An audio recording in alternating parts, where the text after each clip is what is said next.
welcome to this week's video. And Florence and I thought we would share our puppy journey with you and chat to you about having puppies, didn't we, Florence?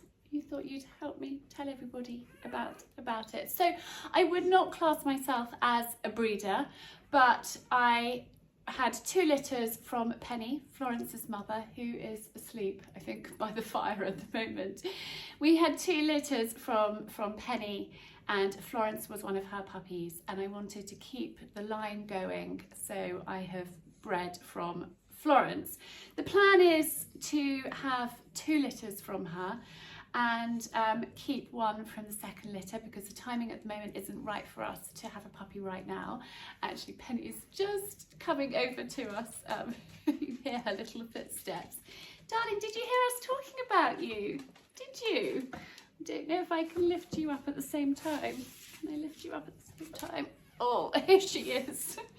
Mother and daughter. So Florence is homebred, and Penny has been a wonderful mummy. So they are purebred miniature wire-haired Dachshunds. They're quite different. The Dachshunds are fascinating as little dogs. The smooth-haired, the long-haired, the wire-haired are very different characters. And I think I personally, and you know, everybody has their breed is, you know, the favourite. I personally love these as a breed for our lifestyle, living in the countryside with the dogs, with the horses, with the chickens. I mean, dogs with Lola, Labradors. They just work really well in the countryside, and they're a really great little dog. They come for long walks, they come out riding with me, they come out for bike rides. They're just great little sporting dogs. They will get a mouse, they will get a rat, they will, you know, they will do that sort of thing. Penny used to go down holes. Luckily, I think we have stopped that, which is a relief. But anyway, so I'm not a breeder, but I have had a few litters, and I just thought I would share a little bit about them with you all. So Florence is 2, which is about the time when you can have your first litter. Any younger is a bit too young, but you don't want to wait until they're too old.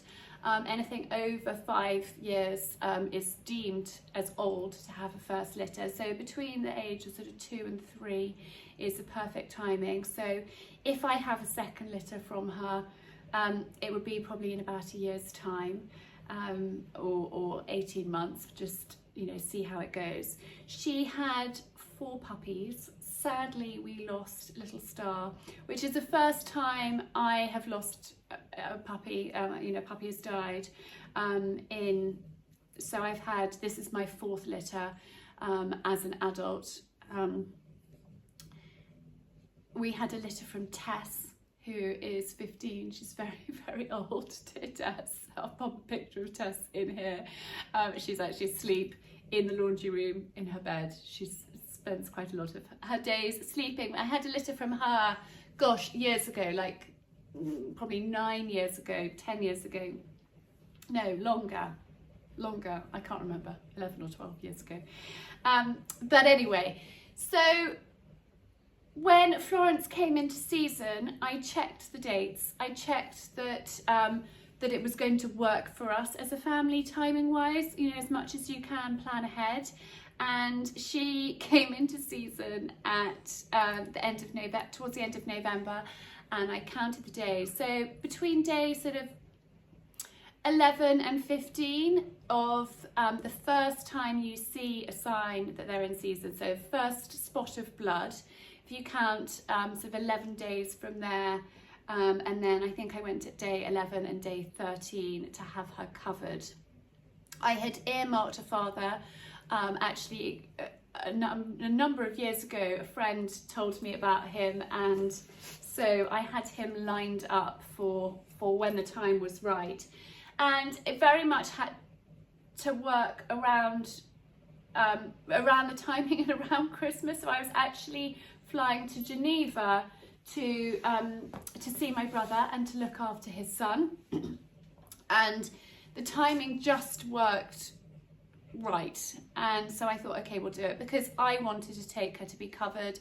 I felt that Florence has, and Penny, a very, very close bond with me. It's something that I needed to be there for them, and it wasn't like I could say to Simon, can you do it? No, this is something I needed to do if I was going to do it, and the timing worked out well. And now is a really good time of year to have a litter of puppies, because they'll be ready to go in early spring to their new homes, which is then a much easier time for a new owner to have a puppy. And the days are getting longer, the weather is getting better, and we're really lucky. I've got this heat lamp anyway. We've got a pet tortoise, he's in hibernation, so this is his heat lamp. And I have kept the whelping box, we'll talk about that in a minute, here. So it's out of the kitchen, it's out of the hall, it's a quieter room here, but it's still very much part of the family. Di, who helps me with the horses and all sorts of things, she's a Wonder Woman, made this whelping box for us, for Penny. I'm going to pop you back in there, darling. Good girl. So it's got, let me move you down, it's got a little door here, so Florence can come in and out easily, and it just has a little catch there. It's got tubing around the outside, and that is so, I'm just going to lift you up so I can see you without having to squat down too much. It's got the tubing so the puppies can't get squashed, you can't roll over and squash any of them against the side, so it's like a protection layer, which is really, really handy because they are so tiny. This is how tiny wee they are. So they are now just over a week old, and they were so tiny wee when they were born, but they're still pretty tiny, and they could easily get squashed, so that's something to be quite mindful of. It's really handy having, yes darling, I'll pop your little one back. It's really handy having a custom-made whelping box for the size of the dog, you know, because they are a really small breed. This just works perfectly for us, and the puppies will be in here maybe the whole way through. It just depends whether they start trying to jump out. They shouldn't be able to at all, so there's no reason why they can't be in here the whole time. I have got a large dog crate, so they can go into that, and I will get them used to being in a dog crate before they go off to their new homes. So anyway, let's go back to the process. So I found the father, I checked his breeding, I checked his pedigree, I had long conversations with his owner. He's very much a family pet, which is really lovely and something that's important to me. He's also quite little, which is important because Florence is quite little. So I didn't want, you know, the size is important. You don't want to mate with a bigger dog and have bigger puppies that they're going to struggle giving birth with. That's something to be mindful of. And then I checked the timing. So it's approximately 63 days from mating to birth. And so I needed to check that we weren't going to be going away, we weren't going to be skiing in half term, that we were around, and that I was very much free and available to just be quiet and be here as much as possible, you know, at least for the week leading up to the birth. And actually they were born a few days early, and you know, so I was just very, very much here, and now I'm very much here. We've got a quiet half term, we are here, and I don't need to get too involved at this stage. Florence is clearing up after them. I change their vet's bed on a daily basis. I just buy a large piece of vet's bed from Amazon and I chop it to size, so I've got 4 pieces, and I just put it in the washing machine. I put newspaper down underneath the vet's bed, but at the moment she is clearing up after them, so this time is relatively calm, relatively easy. She is doing all the hard work. I am looking after her, so I am feeding her, making sure she's having extra feed. I give her calcium in her feed, I don't give her calcium before she's had the puppies, but once she's had the puppies, I just crumble a little bit of calcium into her food. I actually make sure that she's got food, not the whole time, but she's just got some biscuits here. So if she gets hungry, she can just have a little snack. And she's of course got water the whole time as well, which is really important. And I'm just giving her lots of TLC, looking after her. She has started venturing up to the yard with me, which is really lovely. She always spends her mornings and evenings up at the horses with me, but after about 10 minutes I'm bringing her back down to the house, and it's lucky that the horses are just there. Bringing her back down to the house so she's not away from her puppies for too long, but she's still having time with me, which is important because you know, she enjoys being up and having time with mummy, don't you? Just having a little drink of water. So she obviously had the puppies here. She actually had the first puppy in her bed, and she was very much nesting in her bed, and we put her bed in here, and I will put a little clip of her delivering the first puppy. Piri, who helps me here in the house, took a video, and so I'll pop a little insert so you can see she had her first puppy in her bed, and then we transferred them into the whelping box. And it's just about, I think, being a good midwife to a dog. It's just being there, it's being present, it's not interfering too much, it's letting them do all of the work. But if they need support, reassurance, love, you're on hand. And if you need to intervene, if, for example, they don't break the sack, you can do that. The birth sack, puppies tend to come out in the sack still, and then the mother eats the sack and eats the placentas and does all of that. So it's just being here as a calming presence, just taking it all in but not interfering unless it's necessary. You want to come and have a cuddle. She loves it. When I start talking and filming, she knows what's going on, and you like to be with me and involved, don't you? Yes, you do, my darling, you do. It's about contacting your vet as well. So as soon as I was aware that things were happening, I phoned the vet just to let them know that things were happening. They're on standby in case you need to phone them because there's a problem, or in case you need to take them in. So that was really handy, touching base with the vet and then just letting them know that everything was all right. I did call them to let them know that I was concerned about Little Star. Sorry, it's raining heavily. Hopefully you can hear me okay.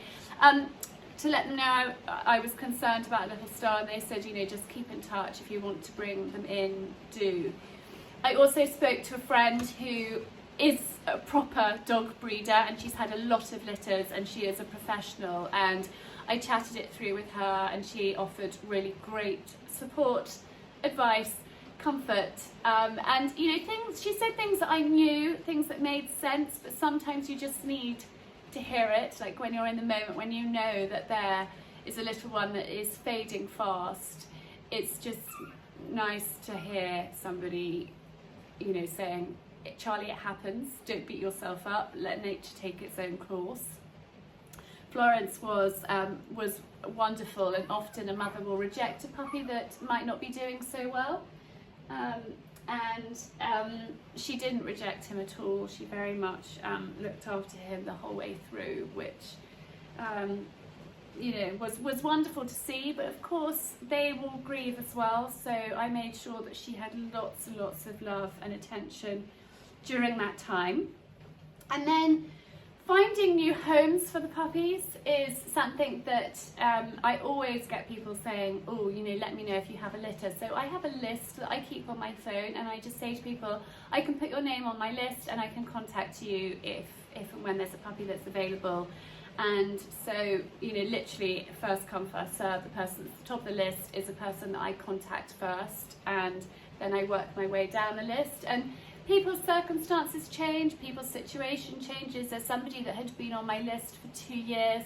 She was the first person I contacted, and she was like, oh, Charlie, I've just had a baby, the timing doesn't work. And I was like, that's absolutely fine, it's not a problem at all. Who are you barking at? So that's how I do it. I take a deposit, And then the puppies will be microchipped and have had their first vaccine before they go to their new home. I have got a list of tips for the new homes that I give when the puppy goes, and I will share that. I will leave that linked down below so you can have a copy of that if you are getting a new puppy and are interested in my tips.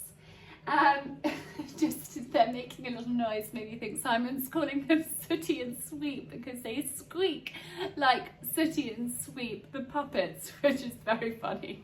So yeah.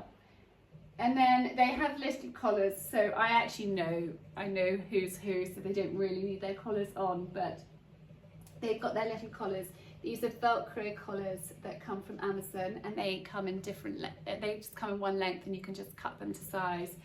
Puppies grow quite quickly, so you need to expand the collars and check on them every day to make sure that they're not too tight for them.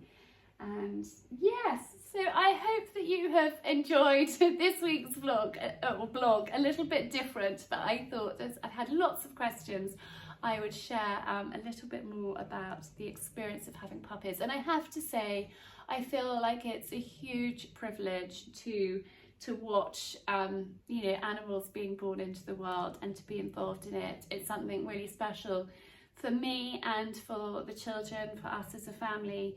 And I don't have many litters at all, but it is something very special. It's always a little bit sad when something doesn't go to plan, and that's something that you need to be aware of.